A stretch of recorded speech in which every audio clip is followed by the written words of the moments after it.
feel like we need a gimmicky sound effect for every time somebody says swing content, like a swear jar sound effect for swing content. Anyways.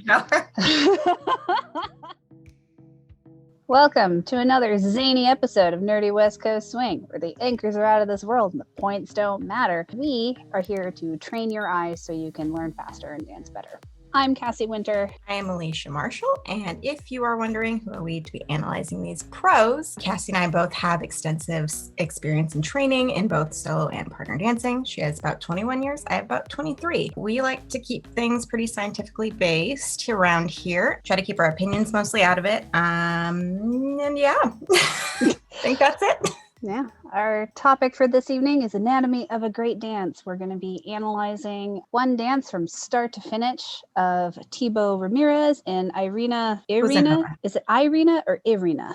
Irena, I think. Irena. Okay, she's amazing. So I'm going to go ahead and drop the link in the chat. Go ahead and give it a watch. And prepare yourself for the ending. Yes. Did I miss something in the chat? No. Okay. No, Aaron's just like. I love that ending. So good.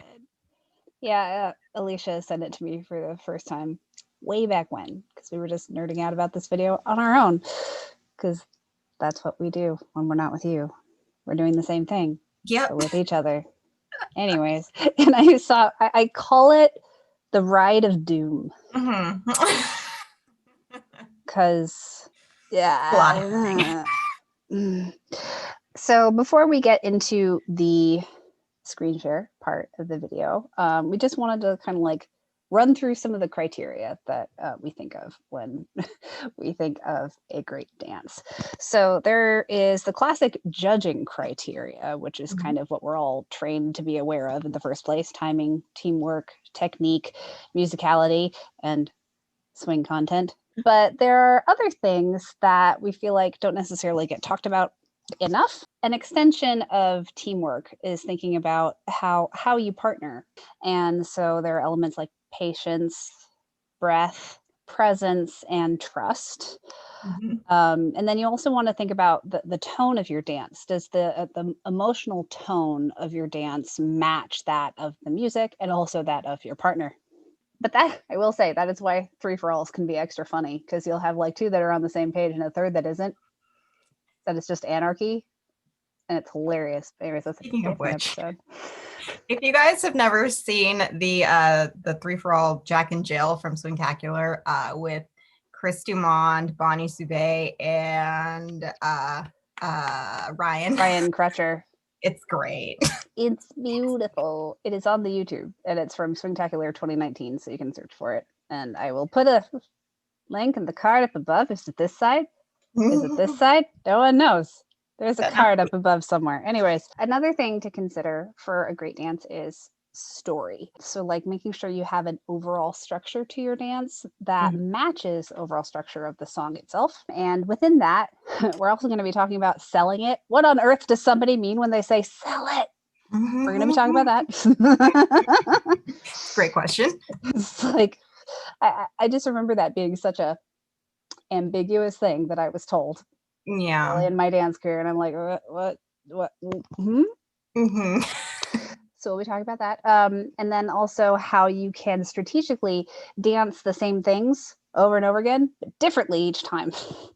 Very sneaky. And then also thinking about like your why, because when you enter into any dance with any partner at any time, you really need to consider like, what are you trying to accomplish? Are you just really trying to enjoy spending that time with that person? Are you trying to partner really well in a competition? Like you have to really have like an overarching why behind why you're doing the dance, because that can really help you make better informed decisions about how you dance together.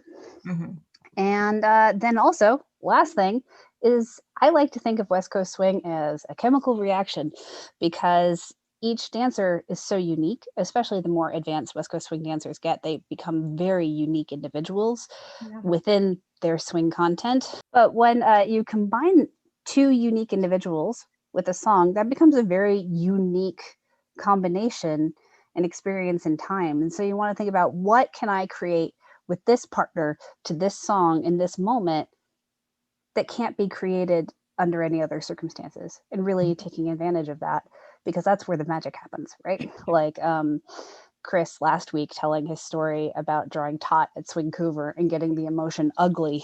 Is that emotion? Apparently, I feel ugly today. I guess that's a sentence that makes sense.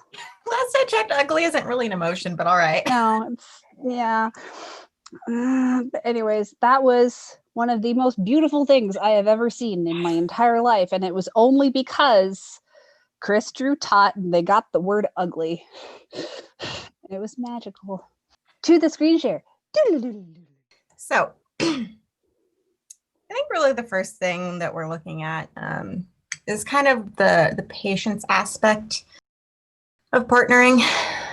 You know, there's a lot of times that people will rush into movement at the beginning of a song, and it's not super necessary.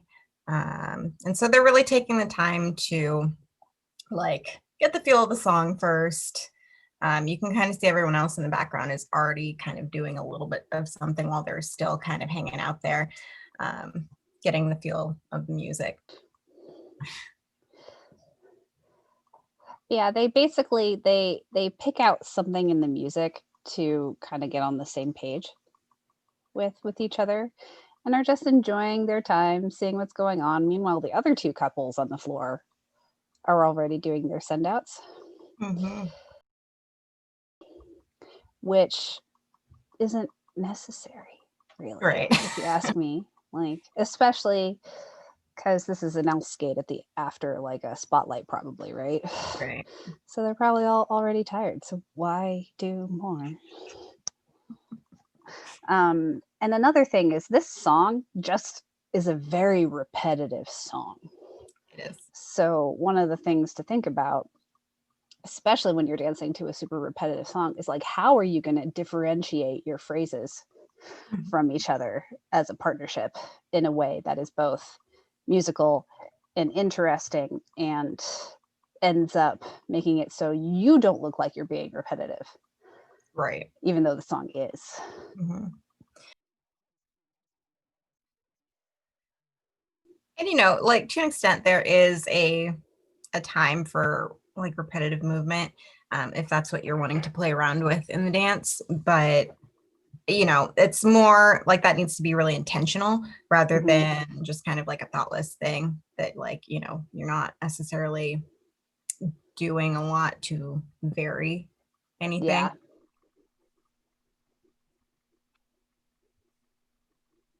I really like the kind of simplicity of what they're doing with this dance just as a whole. Like, the music is fairly repetitive, but it's also pretty laid back for the most part. Like, there's obviously like the ramp ups and whatnot, but they're kind of going with that like chill feeling of the music up to right about here. Yeah, so this is the first big phrase change in this dance, and Thibault does an excellent job of ramping up to it by spinning Irena, and then hitting this great pose as a partnership. And this is the first thing that I want to talk about when we talk about the words selling it. One of the things that has really helped me to understand selling it is, it's not about you as a dancer or as a partnership doing more. It's literally about you giving the audience time to absorb what just happened. So they come into this, spin, spin, spin. Thibault does a great job of maintaining her center, by the way, through this. Yeah. But they hit this pose, and then they hang out here for a prolonged period of time, just living in that pose. And that's what helps sell that particular moment. It's because we as an audience have all of this time to register how cool that was before they move on. So it's about becoming comfortable with living in those moments and not necessarily just ricocheting out of them. You don't have to move on so quickly. It's a similar mindset to when you start a dance. It's like less is more. Right. Yeah. And I also had this moment noted for breath. And we also talked about that briefly last week with Chris. Is just really having that time to breathe through something and, not rushing out of it. Especially if that's what the music is dictating. Like a lot of times you can rush out of something even when the music is dictating more of a prolonged movement of some sort. And I think the other thing that I wanted to mention was that, like, so kind of taking advantage of, this particular partnership. One thing that they really do take advantage of is like Irena's turning and balance ability. And this is kind of the first place that you see that. And then the other end of that is, that she's trusting Thibault to be creative and, his ability to create an interesting, varied dance. So she's not putting in like a lot of extra effort in terms of like changing what he's doing, but she is doing a really good job of playing along with it and adding to it. And then while we're here, I just want to highlight how well Thibault is supporting her in this position. So not only does he have both hands on her upper arm, but his right arm, and he's pressing his forearm basically into her upper back and ribs. So she actually has almost like a railing to be pushing back against and down against to support. It's not purely his hands on her arm. And that's like a really important detail. Right. And, that's what he's using to start to help her move out of that is that arm, not necessarily the like hands. Yep. He's just kind of shifting his weight from that back foot to the front, but then really making sure that his arm that's on her back is staying very active in order to help her move. And he does a great job of following through that to get her all the way back up on her feet. Because I think that's something that does happen. Not super frequently, but it does happen where like leads will let go of their follow a little bit too soon before they're set up over their feet. And that's really hard to get up out. And, like a lot of advanced follows can do it, but like, don't make them. Yeah. So as a leader, you want to think about following through with the lead. So it's kind of like your golf swing. You follow through. Your arms don't stop swinging the moment the club hits the ball. You follow through with that motion. And so similarly, just because Irena is no longer needing him for support of her weight doesn't mean he's no longer following through with the movement. Andrew said kind of like when Mario would hold his phrase changes, even though they weren't huge. Yes.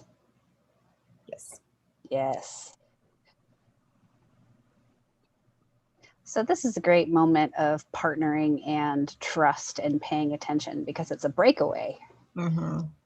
Thibault breaks away, does his own spin and his like signature dramatic drop to the knees. I feel like that's his thing. And then Irena keeps dancing, even though they're no longer physically connected to each other. And like, there is no way to like lead her to do this. She did it on her own. Right. And it was her choice, but it matches the tone of their partnership to this particular song. And that's why it works so well.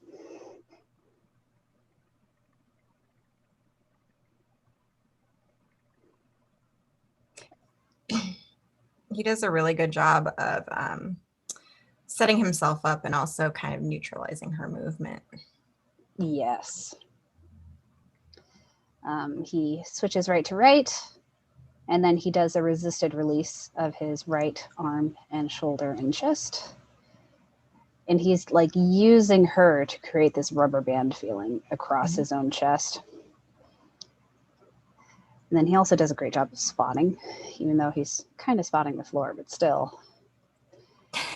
And this is another moment of selling it, because he hits this pose and he doesn't let the energy of going into that pose dissipate. He keeps his arms where they are, and he keeps his eye intensity where it was. And that helps sell the moment and also toss the audience's attention to Irena. Like it's simple stuff that they're pointing out, but like it's really important. Yeah. Because imagine if he had dropped to his knees and then suddenly noticed like a bit of fuzz on the floor and like wiped it away, and then Irena's being all sexy and he wasn't paying any attention. That would be shit. Yes. And I think that's also a good moment, to demonstrate like presence. I quickly want to look at that prop for the spin. Yeah. So you can see here, he's stepping onto that right foot and he's releasing the back foot. Now, like just having that released in that left arm back, it can give you enough momentum. However, if you watch very closely, he goes from like more of a bent to more of a straight leg and arm, and that's giving a little extra oomph to help him get around. And then he kind of pulls it back in once he gets into that circular momentum.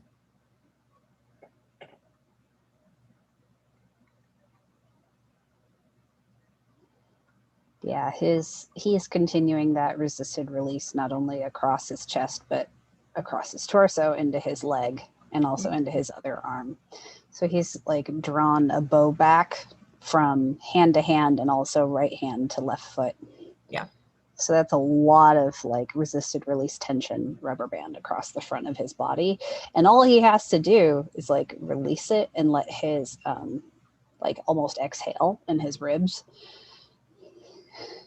Right. And that's what creates the power. He doesn't have to punch through with his open side because he's just releasing a rubber band.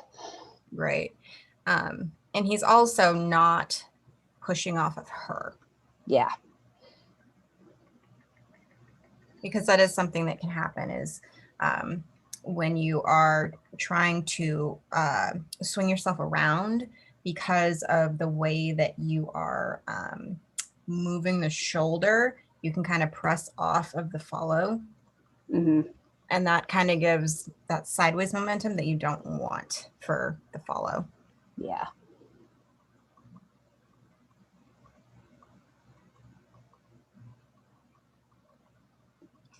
Is anything that like he is using with her momentum, it's already kind of built up, so he's not like pressing, he's releasing the like tension that's already there.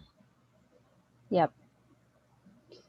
And we went into like extensive detail on this topic in our Patreon a couple months ago, so feel free to check that out if you're interested.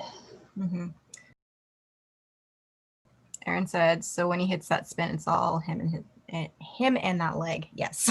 Yes.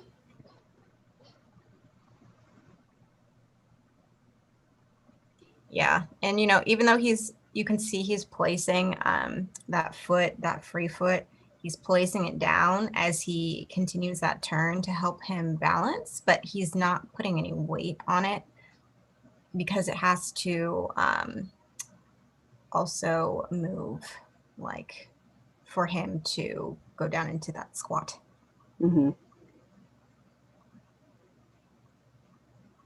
So it's really just there as an extra point of contact, but there's no weight on it. And I mention that because a lot of times if you see like Ben Morris, when he does his free turns, he tends to keep a leg up. but he's also doing it the exact same way. Mm-hmm. Erin said, I will never understand how smooth their shoes need to be to hit that. So there's a trick to gliding what looks like an entire flat foot across the surface of the floor. So you can see that his, if we're looking at Thibault's left foot, you can see that his toes move further than his heels. So even though his foot looks flat, mm-hmm. technically his toes are a little bit further from the floor than his heels. Yeah. Ever so slightly. So whenever you get, and if you think of that really signature Tessa Cunningham Monroe foot styling at the end of an anchor where she's on both feet are flat and she twists and both feet glide in an orbit around her center. It's a similar illusion. So it may appear that the feet are 100% flat in contact with the floor, but the part of the foot that is closest to the direction in which the foot is moving is higher off the floor than the rest of the foot. Mm-hmm. Ever so slightly, just enough to create a release of friction, so it's easier to move the foot. Mm-hmm. And the other thing is, like, you know, you can power through turns if you do have shoes that are stickier, depending on how solid you feel about it. Yeah, and how stable your joints are. Mm-hmm. Do at your own risk. Someone with wonky joints. I speak from experience. Mm-hmm. My body goes, my foot doesn't. Bad news for my ankle and my knee. Yeah, I've had to do turns in like sneakers before on like Ooh. And it's not fun. Mm-mm. You can do it. Mm-mm. So here we're building up to another phrase change, I believe, yes? Mm-hmm. With all of the spinny, spinny, spinny. So at the beginning of the ramp up to the previous phrase change, Thibault led Irena in a couple of like neck roll spins and then into that split weight supported pattern. This time he's starting earlier in the ramp up and leading more turns. So this is an instance of doing more of the same kind of structurally, but doing it differently. So Irena's standing up, they're doing broken wrist turns instead of neck rolls. And yes. She's traveling around him instead of spinning in place. And then similarly, for the actual phrase change that they're building up to, they build up to a pose and they let it breathe. Mm-hmm. And that's how they sell it. They let it breathe and they hang out there. Yeah. And I love how Thibault strikes his pose, but he kind of bleeds into it a little bit. He doesn't stop too hard. He stops hard, but then he lets it dissipate. And that's how the pose has life. Mm-hmm. Because if they were to just stop perfectly statically for this type of break that this song has, it wouldn't quite fit. Right. For some harder hitting breaks or like in blues songs, a really solid stop is warranted, but not in this song. Right. And I think I also have this noted as something that will come up later where, you know, you're dancing similar things differently. They come again to this like moment where she has an arm going over her head and he's kind of to the side of her, but it looks very different.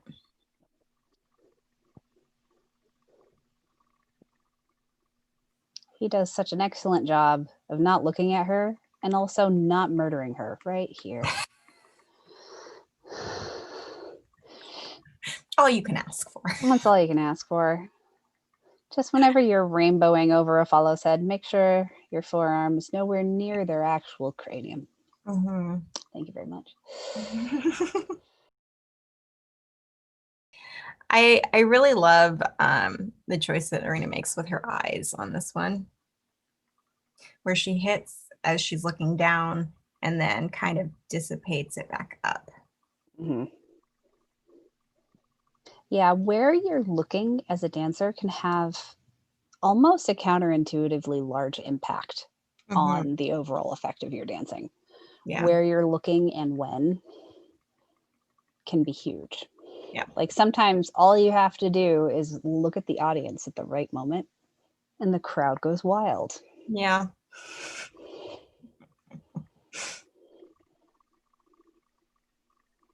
It's funny. That's one of those things that you'll hear like pros get upset about because, you know, people cheer for those like moments where somebody like looks at the audience and does something like very simple, but then for the complicated things, there's nothing. Yep. Yeah, that's funny you bring that up because that was actually a question that we didn't necessarily have time to talk about last week with Chris, but I wanted to ask him, is there a part of your routine that you wish more people appreciated? Yeah. Because like, and I'm one of those people who watch and I will go nuts over a triple step, but my voice goes 2 inches, so nobody's going to hear me.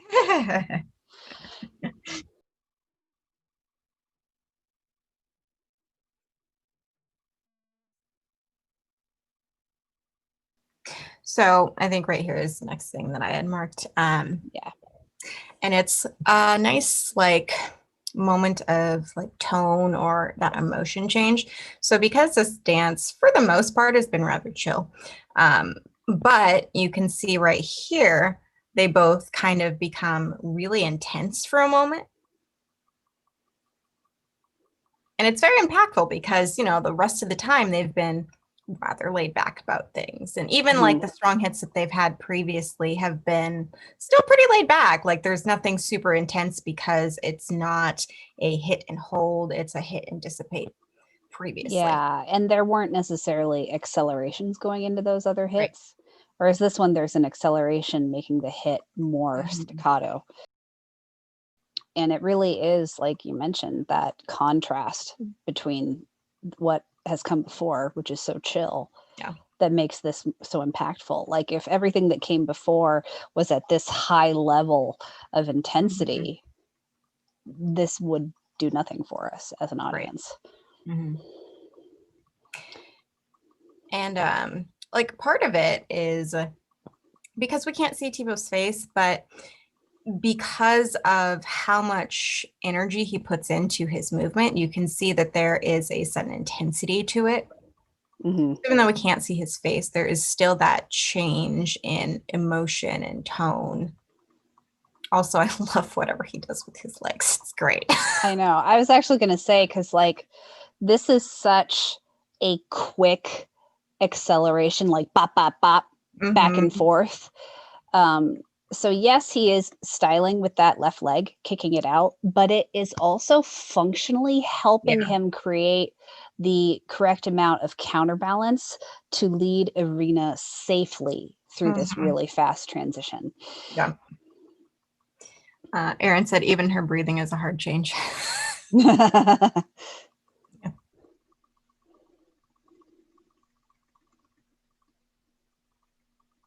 I love the face she makes. So good.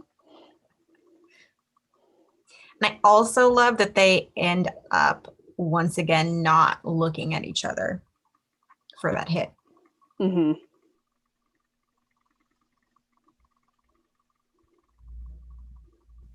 one of those things that like if you are changing where you're looking at, that's a good way to like what do I want to say, like guide the audience towards where you want them to look.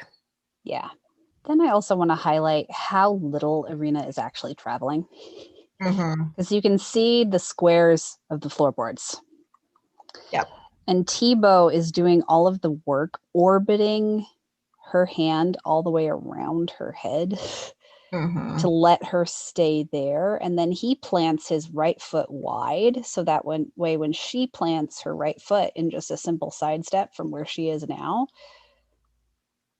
it looks like she went somewhere. Yeah. But she didn't really. He did. Because when you're asking a follow to do a really quick, like double prep into an accelerated turn and a hit afterwards, you don't want the follow to have to travel anywhere. Right. If you're making them travel somewhere, they're going to be worried about not falling over instead of actually dancing. Mm-hmm. Erin said the freaking lines, and Andrew said, I feel like good head action can make up for a lot of sins. Yeah. That's true. A strategically chosen nod at the right person. Yeah. Mm-hmm. What? Oh man, you know the song Thrift Shop? The like the whistle part. Uh-huh. So I was once I was dancing at a local Jack and Jill way back in the day when they would still let me do that. And I was wearing my fedora because that was back in the time when people would ask me to lead so damn often that I'm just like, this is too much. So if I had my hat on, it was safe for people to ask me to lead. But then that whistle part comes around and I'm literally just stopped there, open position with my partner. We're just anchored. Neither of us move anywhere, but I take my hat and I lift it off my head and put it back down for the whistle, and it like killed the entire quarter of the floor that was around us. And yeah. That song has great memories for me. It was very popular when I lived in Seattle. It's a good one.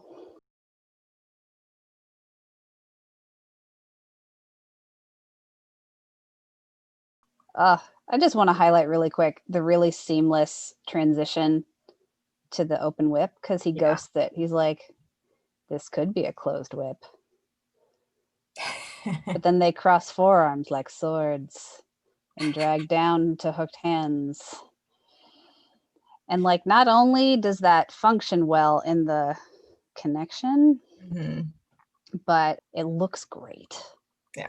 Because it allows the follow to maintain an extended arm by not asking them to bend their arm right here to take yours. Mm-hmm. She's able to maintain a straight arm and then connect on the other side. Something really simple, but it makes a huge difference. Yeah. It adds a lot of dynamic lines to what they're doing. Yeah.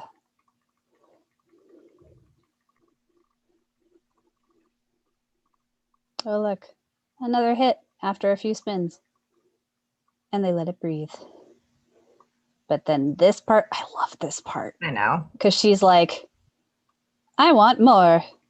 So she takes his hand and preps herself for a one-footed turn.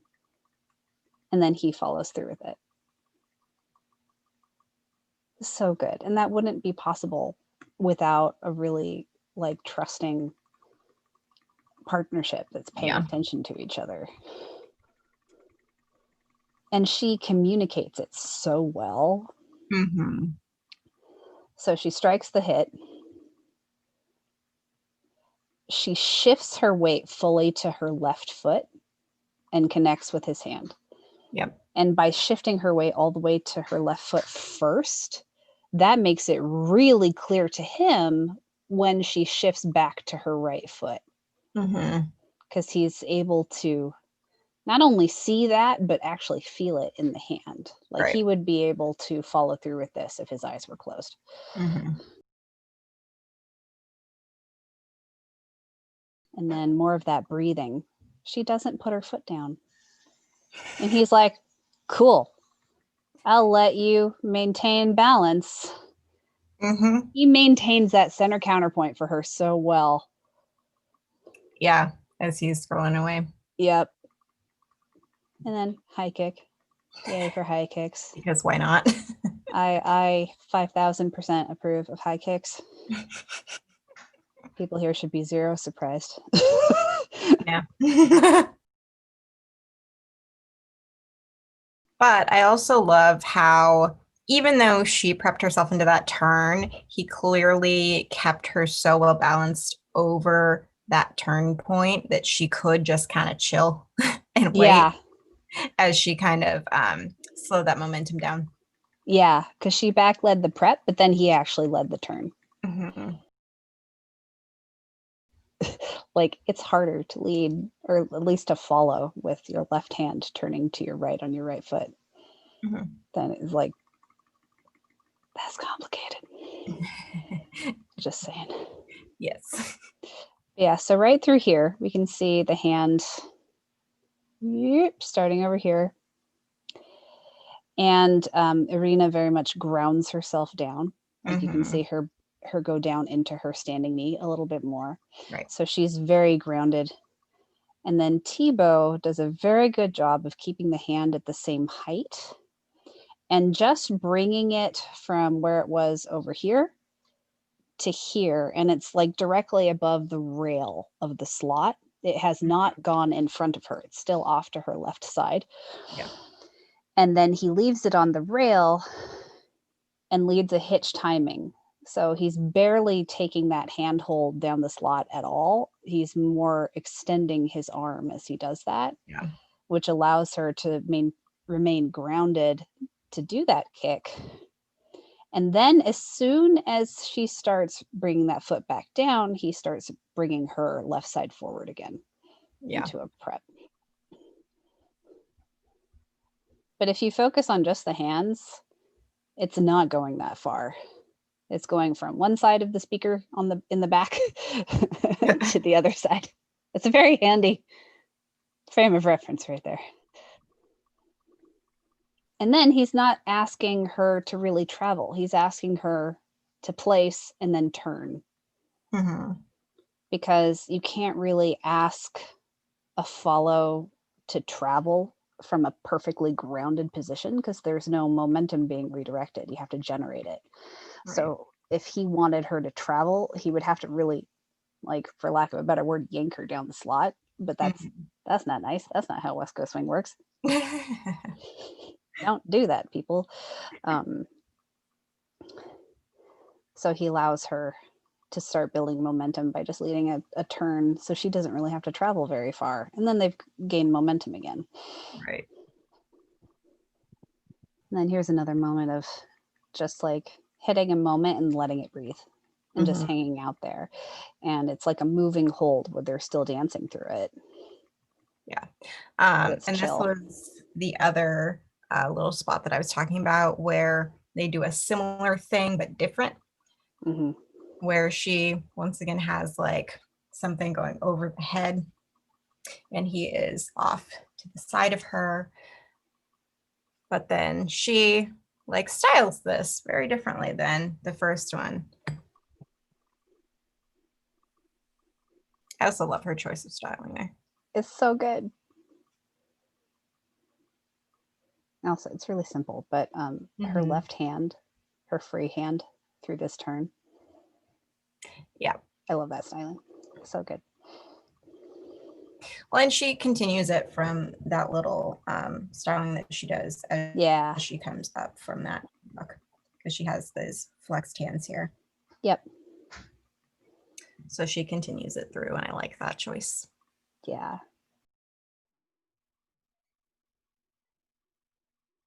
All right, so here's the song getting repetitive again. Down, down, down. And so she decides to actually, lower her height. And then like he responds to that because by like getting close to her on the other side into a Jacob's ladder.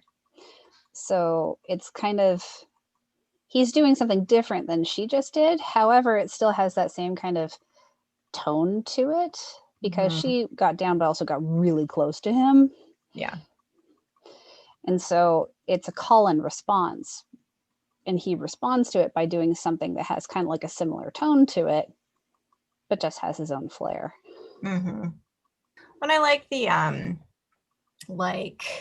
because her kind of changing that level that she's at adds some extra pressure forward, so it adds more momentum coming back out of it for her.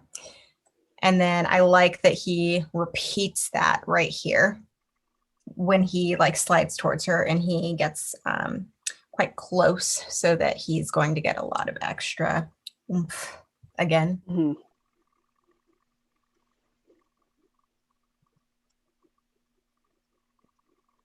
I know I had this marked as another kind of change in tone. Mm-hmm. And that goes really well with the actual music that happens here. So I like that they kind of chose to do something a little bit different with the way that he kind of hits, does a little bit of like a squat movement. But then you can kind of see that they both have like a little bit of a different attitude coming out of that hit. Yep. And also the way he goes into it is similar to what he's done before, but it's, again, slightly different. It starts by spinning her, but then he decides to spin himself, which is something he hasn't done before with a phrase change. And I'm not counting the breakaway because that was a breakaway. Right. I like how he like chooses to go about that though. So he grabs around the waist and lets her wrap herself up. And that kind of helps her pause, right? It kind of stops her from moving down the slot. He does an excellent job of not grabbing her butt. Mm-hmm. Like he's really pulling his arm back. Yeah. And stretching his shoulder to make that happen. Yeah. But yeah, as you can see, so she starts by moving down the slot. And then as soon as he puts his hand on her waist, he's stopping her from continuing. Right? So right here, you'll see that she no longer moves further down the slot. She moves around herself. Yeah, her movement looking like it's a lot is pure illusion because of what Thibault is doing and also her contra body. But if you really only pay attention to her feet, so her right foot plants, her left foot plants like just a half step away, and then she picks up and places her right foot back down, not too far from where it was originally.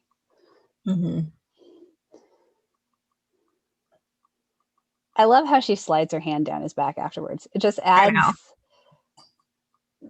just the right kind of tone, really, to what they're doing. It does. Well, and that's great because he knows as he's turning around exactly where her hand's going to be at. Yes. So he connects immediately with it as he rotates back around, which is great. Yes.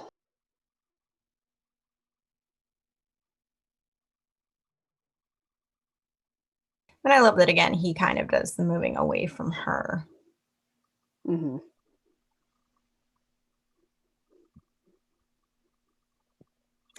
I love how very intentional he is with how far around he's placing his hand.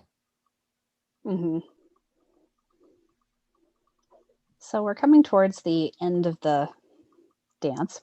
And it's kind of like the final ramp up. So as we're going into this final section, think about how this dance between them started.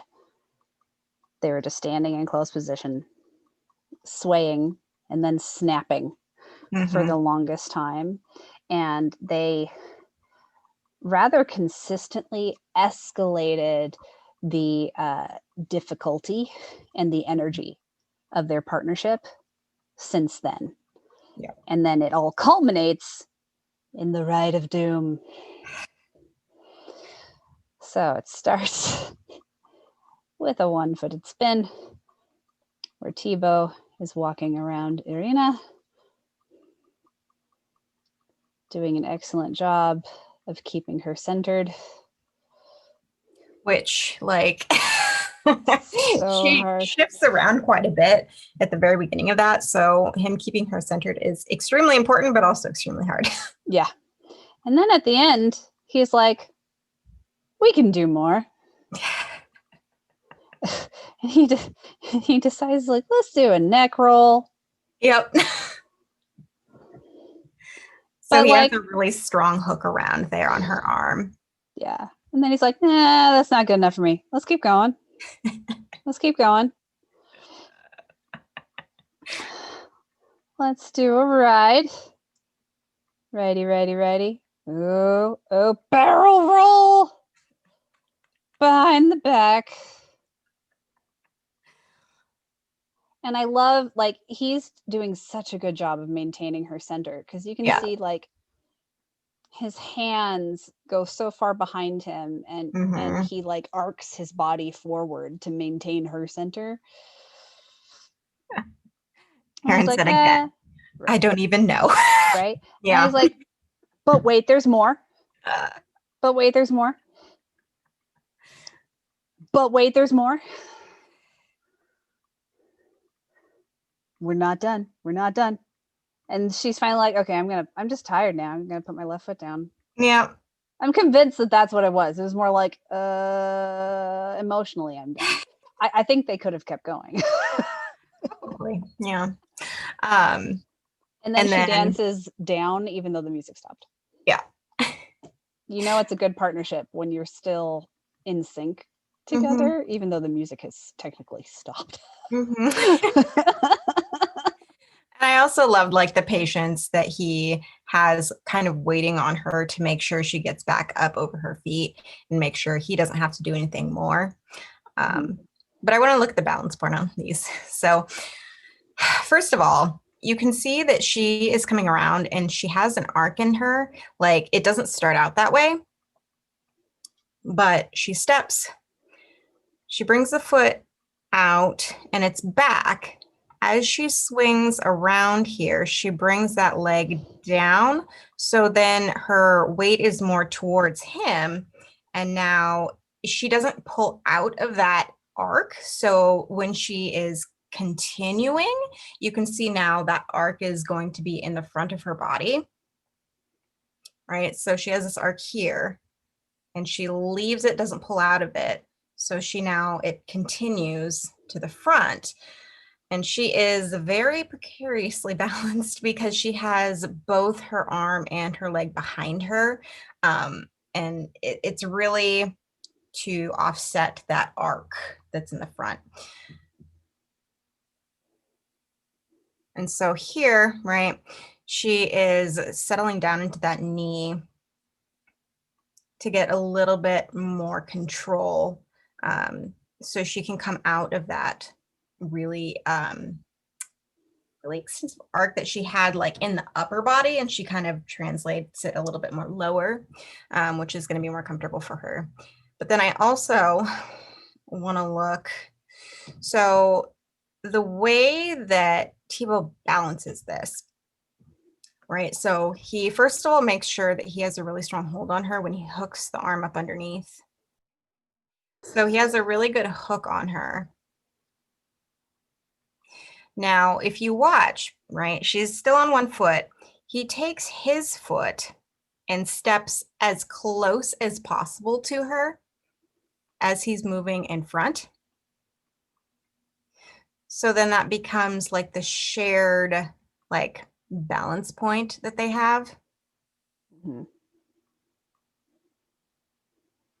Right, so he's moving around here, right here. And as he's doing that, he's like stepping closer.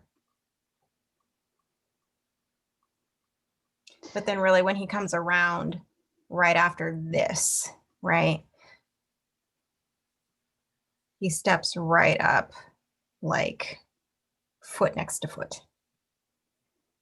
Yeah, it's actually quite a miracle that he doesn't trip over her foot right there. Right. And that becomes their like shared balance point, right? So because he has like his knees are bent out quite a bit at the bottom and her upper body is like really leaned back, right? So that's balanced out. And that center is going to be where both of their feet are. And you can see like she is helping keep that balance because she has that leg. It's from It comes from the back of her and it swings around as he moves to the side of her, right? Because now they need more weight on the side of her body as he's shifting to the other side of her body. And he still just steps right like around her. He doesn't try to move really far away from her at all. He just tries to move enough to get her around him as close as possible. And then right here, he has a good hold on her still. If they didn't have 2 connection points, that wouldn't have worked out very well. Mm-hmm. The other thing I wanted to mention is that it's funny because you can see that she is helping out with things, and it actually how do I explain this? So at the very beginning of this, when she moves up underneath the arm, she does it with like the beat of the music, right? And with like the there's like some vocals that are happening and she's going with that. And so she's still very much in control of what she's doing, even though it looks like he has full control over her. He doesn't necessarily. Yeah.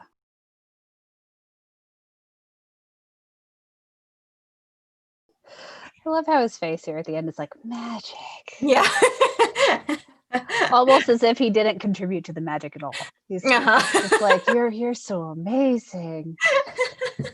Andrew said the fact that this didn't end in disaster is amazing. Mm-hmm. Mm-hmm, and Aaron said, even in slow motion, I can't. Yeah. All right. But it's a testament to how, if you get your technique to a point where you understand not only how to internally counterbalance through dynamic movement, and then learn how to dynamically counterbalance through partnered movement, this kind of stuff becomes very possible because you both have that skill and you're partnering each other and really listening to the connection, because this is not a visual thing. Right. This is you counterbalance through this kind of situation through feel and through the connection. Right. So yeah, the anatomy of a great dance.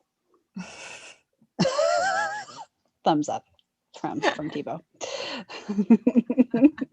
I don't think I noticed the thumbs up before for some reason. Those are great. He's like, you didn't die. Great. It's the exact kind of shit that I would do. I'd be like, yeah.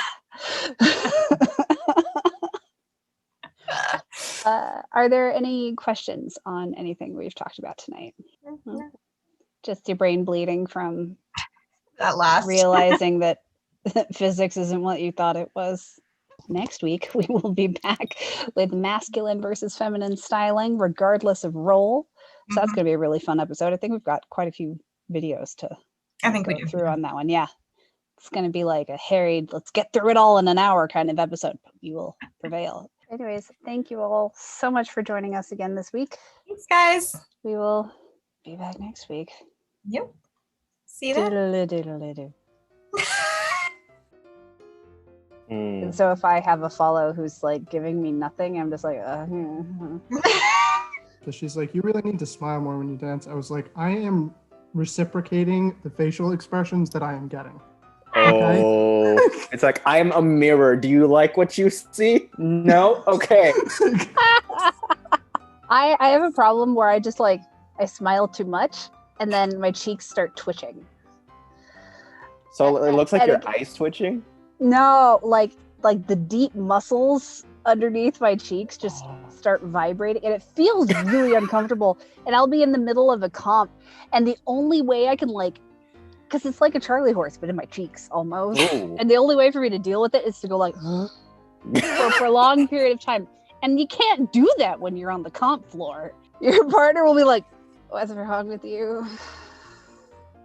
Sorry, I had to reset my face. Yeah. right, shall we get it started? Sure. Yes, if. And also, man, my cats just suddenly chased each other all the way across the living room and like attacked each other right in front of me. Ugh, it's like a furry tornado went by. Helps if you're all on the same page there. All two of you, yes. All two of you, yes. I can English. Yeah. To the screen share. I'm more embarrassed now. Okay. Oh, I love that. I guess the secret's out. I'm weird AF.